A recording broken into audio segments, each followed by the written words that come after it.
अस्सलाम वालेकुम मोअज़्ज़ज़ नाज़रीन गिरामी। 2022 में इंडियन नेवी के 9 नौजवान पकड़े जाते हैं कतर के अंदर और उनके ऊपर इल्ज़ाम लगाने की वजह 1 महीने तक इंडियन एम्बेसी जो कि कतर में है उसको भी पता नहीं है और ना ही इन लोगों के घर वालों को कोई पता है कि इनके साथ क्या हुआ है। और 1 महीने बाद जब ये बात खुलती है तो फिर हल्ला गुल्ला पूरी दुनिया में मच जाता है और उनका इतना बड़ा जुर्म साबित होता है कि कतर उन सब के लिए ऑर्डर कर देता है कि इनको सज़ाए मौत दे दी जाए।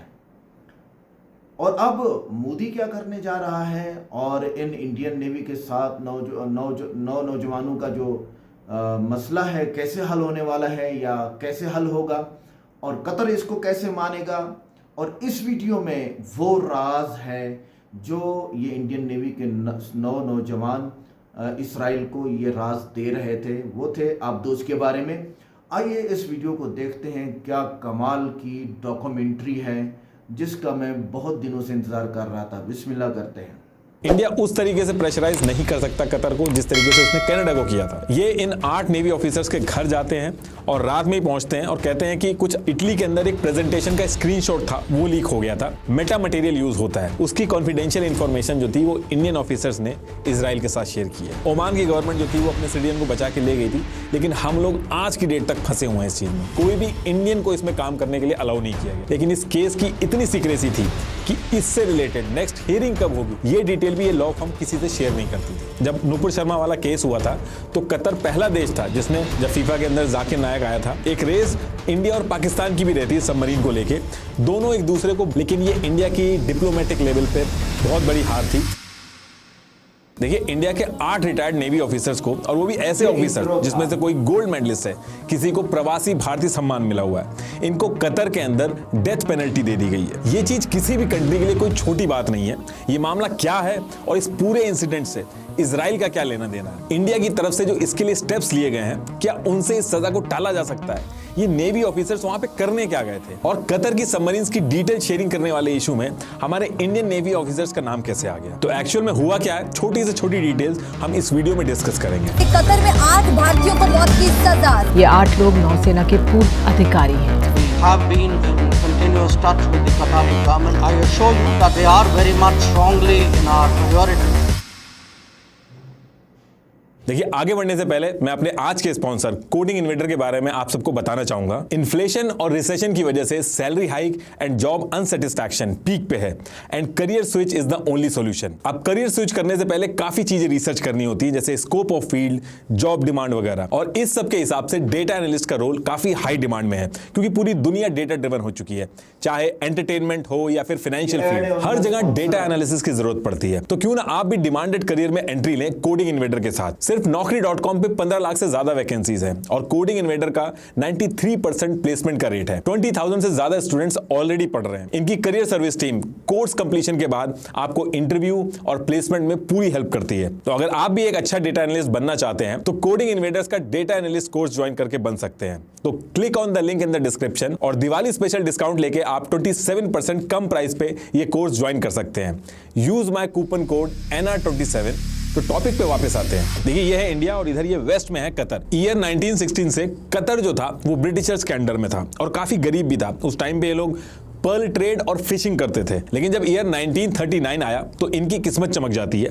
ये वो टाइम था जब ब्रिटिशर्स की मदद से कतर के जेबल दुकन एरिया में ऑयल डिस्कवर हुआ। ये कतर के साउथ वेस्टर्न कोस्ट की तरफ था। अब इसके बाद ईयर आता है 1971 और इस ईयर में ब्रिटिशर्स कतर से चले जाते हैं, इधर ब्रिटिशर्स जाते हैं और सेम ईयर 1971 में कतर का सबसे बड़ा जैकपॉट लगता है जब पर्शियन गल्फ में नेचुरल गैस फील्ड डिस्कवर होती है और ये एरिया मोस्टली कतर के इकोनॉमिक जोन में आता है। अब देखिए, पहले तो कतर की सारी प्रोडक्शन ब्रिटिश आर्मी देखती थी, लेकिन जब ब्रिटिशर्स 1971 में चले गए तो कतर जो था वो एक तरह से सऊदी अरेबिया का जागीर राज जैसी वेसल कंट्री जो होती हैं उसकी तरह एक्ट करने लगा था, मतलब कि सऊदी की छत्र छाया में रहता था। लेकिन जब कतर के पास नेचुरल गैस और ऑयल डिस्कवर हुआ तो कतर के पास पैसा आया और इनके किंग थे हमद बिन खलीफा अल थानी। उन्होंने सऊदी की छत्र छाया को छोड़ा और एक इंडिपेंडेंट कंट्री की तरह काम करना चालू किया, अपनी सिक्योरिटी वगैरह खुद संभालनी शुरू की। अब ये बात सऊदी को पसंद तो नहीं आ रही थी, लेकिन कतर ने धीरे धीरे अपनी सिक्योरिटी वगैरह बढ़ाना चालू किया। अब देखिए, अकेले कतर के लिए पूरे देश की सिक्योरिटी संभालना आसान नहीं था। पैसा तो था कतर के पास, लेकिन पॉपुलेशन बहुत कम थी। आज की डेट में भी कतर की टोटल पॉपुलेशन 26 लाख के आसपास है, इंडिया की एक सिटी के बराबर। अब इतनी कम पॉपुलेशन में आप कितना भी पैसा लगा दो, लोग कम रहते हैं तो सिक्योरिटी मेंटेन करना मुश्किल हो जाता है। तो इन्होंने क्या किया कि इन्होंने बाहर से कॉन्ट्रैक्ट पे अपनी सिक्योरिटी मेंटेन कराना चालू की। फिर आगे चल के इन्होंने यूएस के साथ डिफेंस कॉर्पोरेशन एग्रीमेंट किया और यूएस को कतर ने एयरबेस बनाने के लिए इन्वाइट किया। और जब इन्वाइट किया तो यूएस ने कतर के अंदर अल उदेद एयरबेस बनाया, जो कि आगे चल के 10,000 से ज्यादा यूएस ट्रूप जो थे उनका रहने का ठिकाना बना। कतर के जो आसपास के देश थे उनको भी ये सब चीजें पसंद नहीं आ रही थी, लेकिन यूएस का पूरा हाथ था कतर पे। इनफैक्ट आज भी कतर यूएस का टॉप नॉन नेटो अलाय है। और उस टाइम पे यूएस जो था उसके भी सऊदी से इतने अच्छे रिश्ते नहीं थे, लेकिन जब कतर ने यूएस को अपना एयरबेस दिया था तो यूएस की लॉयल्टी भी जीती थी। ऐसे ही कतर और यूएस बहुत ही क्लोज अलाय बने। और ऐसा नहीं था कि जो कतर था वो सिर्फ और सिर्फ यूएस पे ही डिपेंडेंट था, इन्होंने बाकी कंट्रीज के साथ भी मल्टीपल सिक्योरिटी एग्रीमेंट्स किए, अपनी नेवल सिक्योरिटी को स्ट्रॉन्ग किया, कई प्राइवेट कंपनीज के साथ भी टाई अप करके अपनी सिक्योरिटी को मेंटेन करवाया। अब अगर आप कतर का एरिया देखोगे तो 35,000 स्क्वायर किलोमीटर से भी ज्यादा जो कतर का बॉर्डर एरिया है वो सी से घिरा हुआ है। और कतर की जो नॉर्थ नेचुरल गैस फील्ड है वो कतर की लाइफलाइन है, तो कतर के लिए उसकी नेवल सिक्योरिटी हमेशा से प्रायोरिटी पे रही है। और फिर आगे चल के जब ऐसे ऐसे इंसिडेंट सामने आए जहां पे बाल्टिक सी के नॉर्थ स्ट्रीम पाइपलाइन वगैरह थे, वहां पे अटैक वगैरह देखा कतर ने, तो उसने अपनी नेवल सिक्योरिटी पे और पैसा लगाया, सिक्योरिटी को आउटसोर्स किया, अलग अलग वॉरशिप वगैरह की डील की, कई नेवल ट्रेनिंग तो इंडिया ने खुद करवाई है वहां पे। देखिए ये सारी चीजें चल रही थी। इसी बीच में साल आता है 2014 और कतर की एक नेबरिंग कंट्री है ओमान, उसकी रॉयल ओमान एयरफोर्स का एक रिटायर्ड स्क्वाड्रन लीडर खमीस अल अजमी एक डिफेंस कंसल्टेंसी खोलता है जिसका नाम था दहरा global technologies and consultancy services. इसका जो फिजिकल ऑफिस था वो मस्कट में था ओमान के, और इसकी एक ब्रांच जो थी वो कतर के दोहा में भी खुली थी। अब क्योंकि डिफेंस कंपनी थी तो काफी बड़ी कंपनी थी, इसको फंडिंग वगैरह भी काफी मिली हुई थी। इस कंपनी का काम था डिफेंस सर्विस प्रोवाइड करना, मिलिट्री इक्विपमेंट की ट्रेनिंग देना, लॉजिस्टिक्स, आर्म फोर्स को मेंटेनेंस सर्विस देना। तो इस कंपनी का जो ओनर था वही सीईओ भी था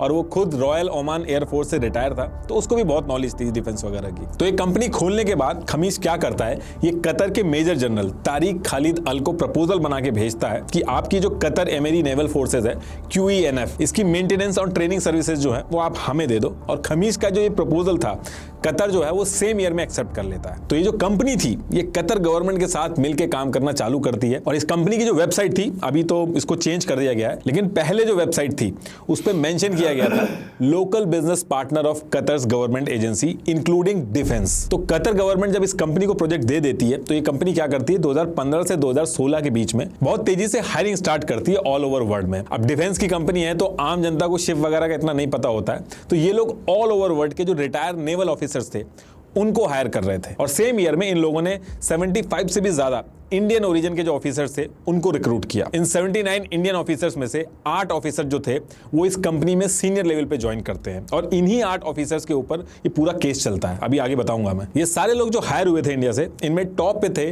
कमांडर पुरनेंदु तिवारी, जिनको इस कंपनी में as a managing director hire किया गया था। ऐसे ही बाकी 7 जो थे उसमें से 3 नवतेज सिंह गिल, कमांडर सुगुनाकर पकाला और कैप्टन BK वर्मा, ये इस कंपनी में नेवल डायरेक्टर बनते हैं। और बाकी जो कमांडर अमित नागपाल, SK गुप्ता और कैप्टन सौरभ वशिष्ठ जो थे वो एग्जीक्यूटिव रोल पे हायर होते हैं।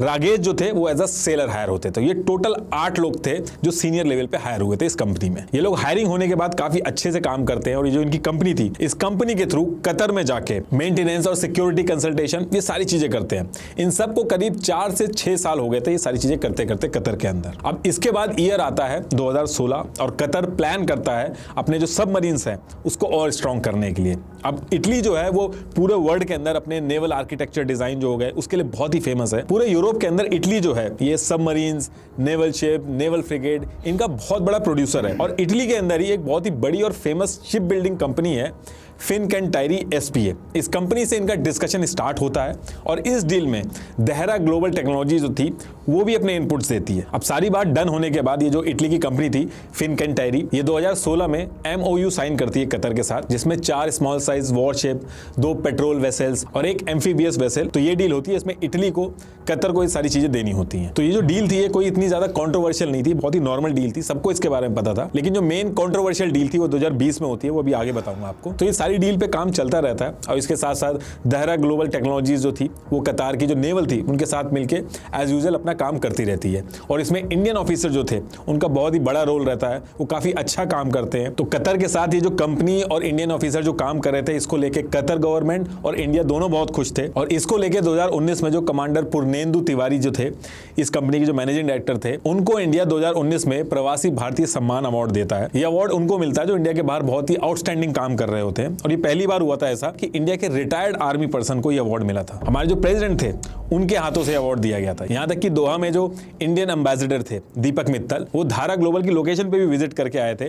कतर और इंडिया की रिलेशन को अच्छा करने के लिए, उसको आगे बढ़ाने के लिए इस कंपनी काफी तारीफ भी की थी उन्होंने। और इंडियन एम्बेसी की तरफ से ये जो कंपनी थी उसको सर्टिफिकेट ऑफ एप्रिसिएशन भी दिया गया था, जो कि इन्होंने अपनी वेबसाइट पे भी लगा रखा था पहले, अब तो हटा दिया गया। देखिए, ये जो पूरा पर्शियन गल्फ का एरिया है इसमें सिर्फ एक लौता ईरान है जिसके पास स्टेल्थ सबमरीन है। मतलब कि ये जो सबमरीन होती हैं ये पानी के अंदर बिना डिटेक्ट हुए काफी टाइम तक पानी के अंदर रह सकती हैं और भारी अटैक कर सकती हैं, और इस सबमरीन से पूरे एरिया पे नजर भी रखी जा सकती है। और कतर भी इस तरीके की सबमरीन इस एरिया में अपने पास रखना चाहता था, और इसी वजह से 2020 में कतर इटली की कंपनी फिनकैंटियर एसपीए, जिससे 2016 में भी इन्होंने डील की थी, इनसे दोबारा एक सीक्रेट डील करता है। देखिए, ये सारी चीजें मैं आपको बता रहा हूं, ये कतर या फिर इंडियन गवर्नमेंट ने डिस्क्लोज नहीं करी है, कोई भी स्टेटमेंट नहीं दिया इस चीज पे उन्होंने। लेकिन मिडिल ईस्ट के अंदर जो लोकल न्यूज़पेपर हैं वो इसके बारे में बैक टू बैक रिपोर्ट छाप रहे हैं, और वो रिपोर्ट इसलिए छाप रहे हैं क्योंकि 17 मई 2021 को इटली के अंदर एक प्रेजेंटेशन का स्क्रीनशॉट था, वो लीक हो गया था, जिसको नेवल न्यूज ने पब्लिश किया था। इसमें यह था कि इटालियन पार्लियामेंट के अंदर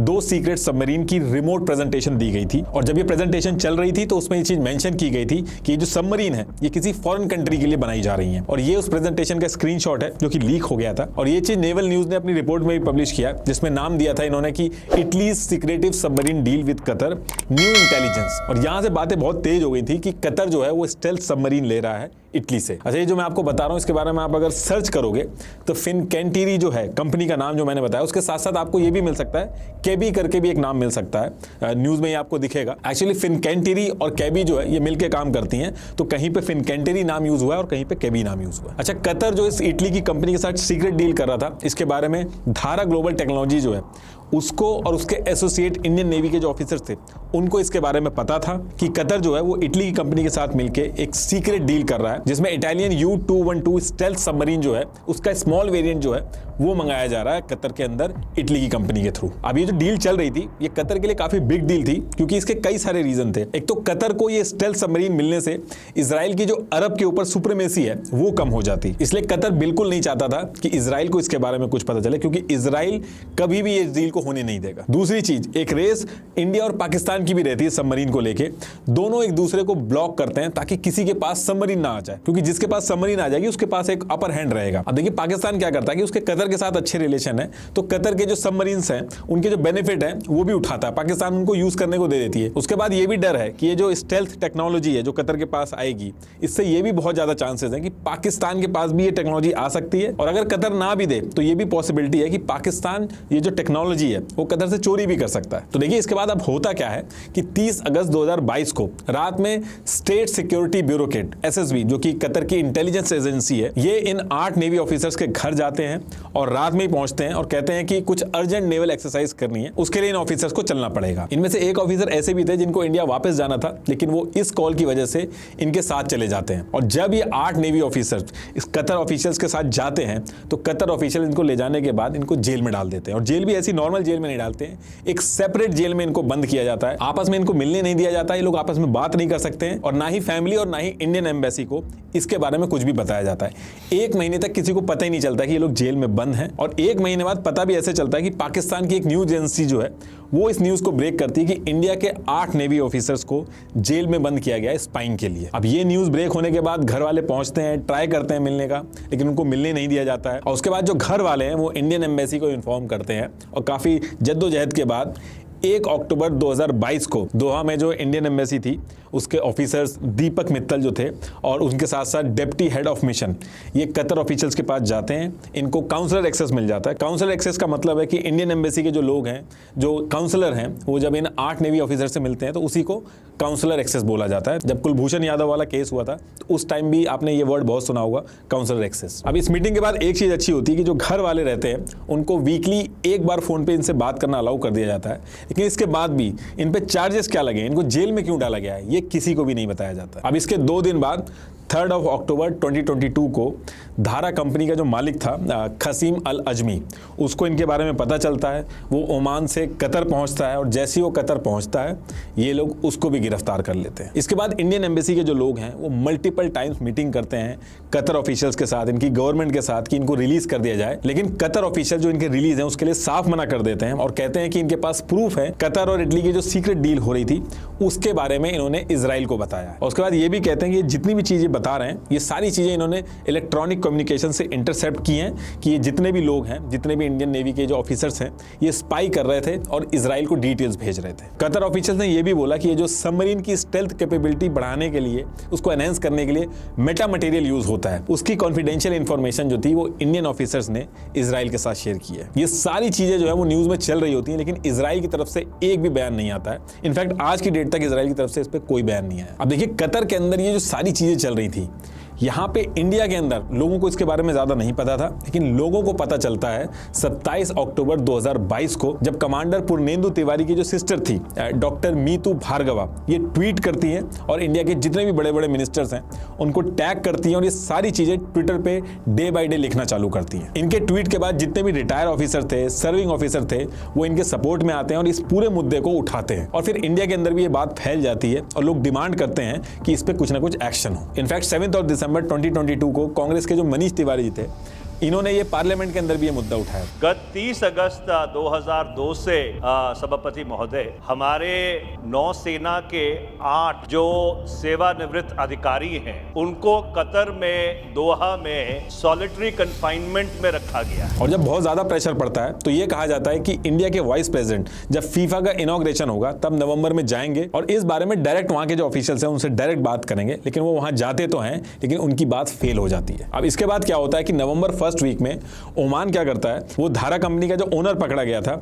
उसको रिलीज करा लेता है और यहां से इंडिया में भी फिर से प्रेशर बनने लगता है कि ओमान ने अपने सिटीजन को छुड़वा लिया और हम लोग नहीं रिलीज करवा पाए। अब इधर से इंडिया जो था वो बार बार ट्राई तो कर रहा था, लेकिन उसके सारे एफर्ट्स जो थे वो फेल हो रहे थे। इसके बाद क्रिसमस खत्म होता है, न्यू ईयर आता है, साल 2023 शुरू होता है और 15 मार्च 2023 को इंडियन ऑफिसर्स की जो लास्ट बेल की एप्लीकेशन थी वो भी रिजेक्ट कर दी जाती है। और इसके 10 दिन बाद 25 मार्च 2023 को इन नेवी ऑफिसर्स के खिलाफ जो चार्जेस थे वो सबमिट होते हैं। ये चार्जेस सबमिट तो होते हैं, लेकिन किसी को भी ये नहीं बताया जाता है कि चार्जेस क्या हैं। इनफैक्ट इनकी फैमिली तक को नहीं बताया जाता है कि किन चार्जेस की वजह से इनको जेल में डाला गया। और ये सारी चीजें कोर्ट में सबमिट होने के 4 दिन बाद 29 मार्च 2023 को ट्रायल शुरू होते हैं कतर के कोर्ट ऑफ फर्स्ट इंस्टेंस में। देखिए जैसे इंडिया के अंदर लोअर कोर्ट होता है, हाई कोर्ट होता है, सुप्रीम कोर्ट होता है, वैसे ही कतर में भी कोर्ट ऑफ फर्स्ट इंस्टेंस, जैसे इंडिया का लोअर कोर्ट होता है उसको बोला जाता है। उसके बाद आता है अपील कोर्ट, जैसे इंडिया में हाई कोर्ट होता है वैसे ये अपील कोर्ट होता है। और सबसे ऊपर होता है कोर्ट ऑफ कंसेशन, जैसे इंडिया का सुप्रीम कोर्ट होता है वैसे कतर में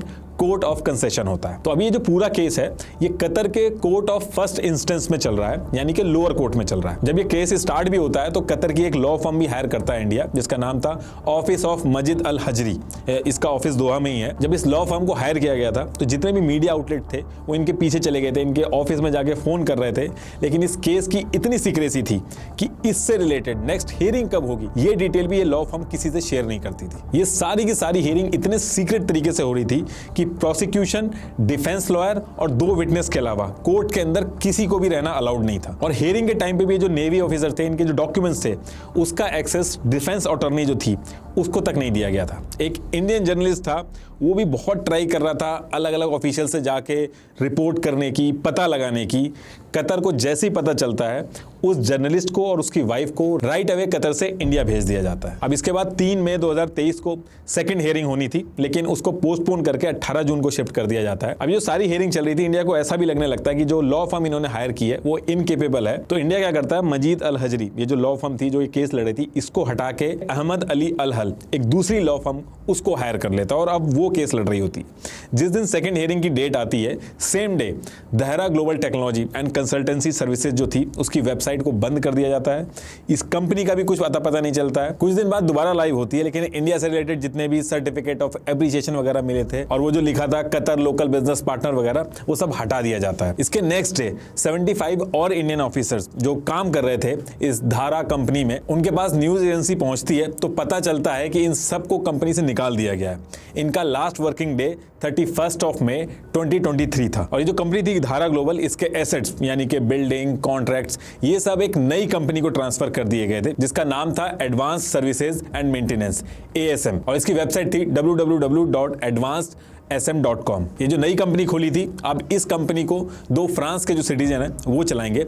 इसमें इंडियंस की हायरिंग करने के लिए बिल्कुल मना कर दिया गया। तो जितने भी एम्प्लॉइज में काम कर रहे हैं अभी सारे नॉन इंडियन हैं। मेनली अब जो हायरिंग हुई है वो ब्रिटिशर्स, फ्रेंच और ओमानी नेशनल्स जो हैं सिर्फ उनकी हुई है। कोई भी इंडियन को इसमें काम करने के लिए अलाउ नहीं किया गया। अब इसके बाद अगस्त मंथ जो आता है 2023 में, उसमें कुछ पॉजिटिव चीजें होती हैं। एक तो 8 के 8 जो ऑफिसर थे जो एकदम सेपरेट रहते थे उनको नॉर्मल जेल में शिफ्ट कर दिया गया। ये बात सुनने में बहुत ही नॉर्मल लग रही होगी, लेकिन सॉलिटरी कन्फाइनमेंट बहुत ही पेनफुल होता है ये। तो एक तो ये चीज होती है। दूसरा, जो फैमिली मेंबर्स थे उनको भी मिलने दिया जाता है और वीकली फोन पे बात करने दी जाती है। ये सारी चीजें देख के लग रहा था कि कुछ पॉजिटिव होगा।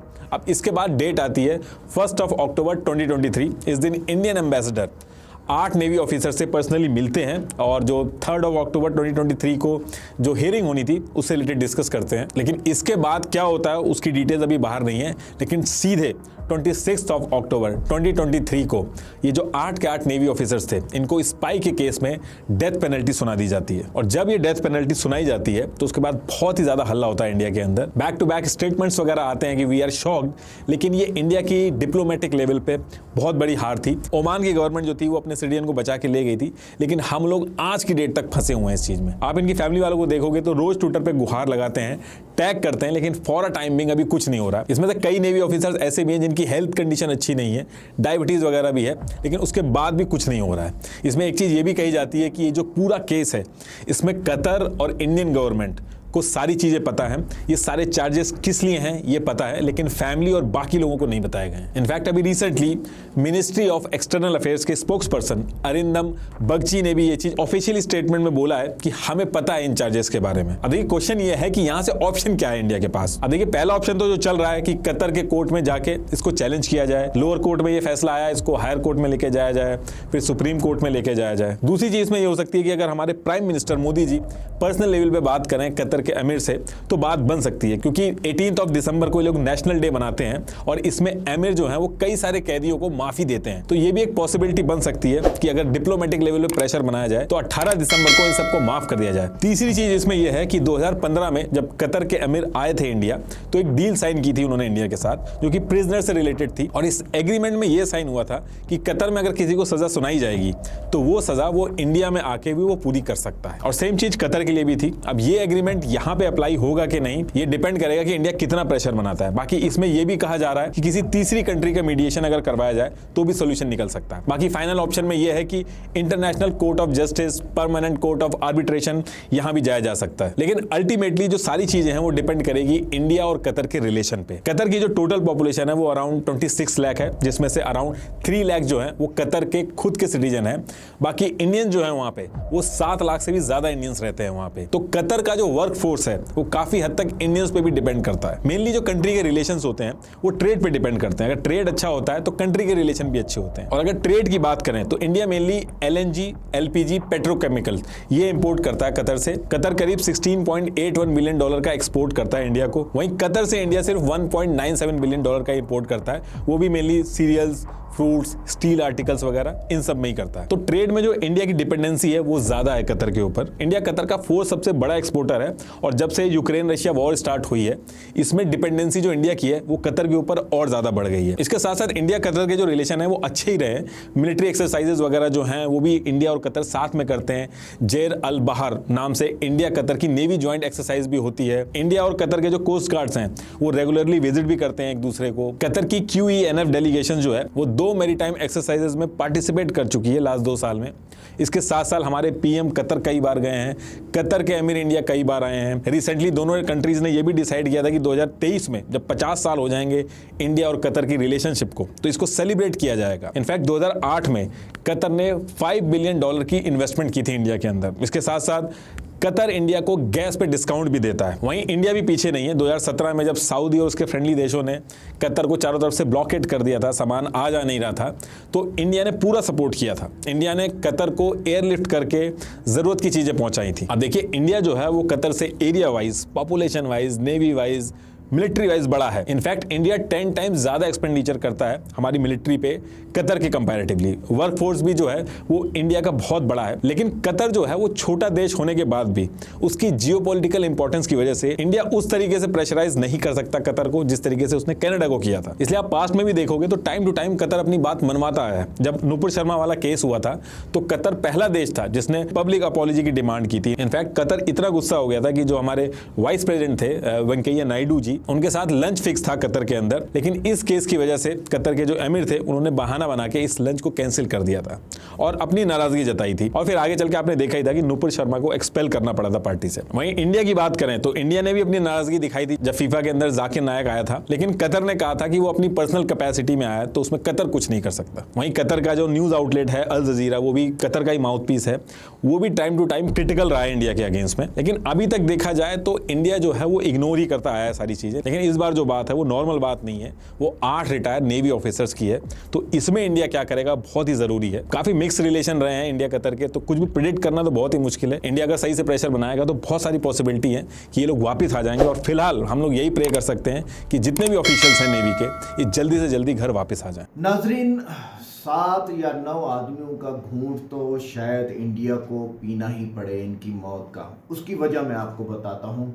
एक तो 50 साल पुराना इनका रिलेशनशिप है। दूसरी मेन वजह जो अगले प्रोजेक्ट इनके साइन हो चुके हैं वो ये है कि कतर से लेके समंदर में इंडिया तक एक टनल बनाई जाएगी, और वो टनल इतनी जदीद है कि उसमें ट्रेन भी चलेगी और उसमें बसें भी चलेंगी और उसमें नीचे 2 पाइपलाइंस चलेंगी। और वो पाइपलाइंस क्या होंगी कि कतर से गैस और पेट्रोल जाएगा और इंडिया से कतर के लिए पानी आएगा। कतर में पानी नहीं है, सारा पेट्रोल है। ये तो अल्लाह का निज़ाम है। इतने बड़े प्रोजेक्ट हो गए और 7 लाख लोग जो कतर के अंदर नेशनल हैं, वहाँ पे नेशनल तो नहीं कहूँगा, मतलब रिहाइश पजीर हैं, रेजिडेंशनल के जिसको हम कह सकते हैं वो है। और वो 7 लाख लोगों को बेरोज़गारी हो सकती है, उनको बिठा दिया जा सकता है। जैसे कनाडा में अभी हुआ था कि कनाडन हुकूमत ने सबको ही स्कूलों में भी आने नहीं दिया, उनको पढ़ने के लिए भी नहीं आने दिया था।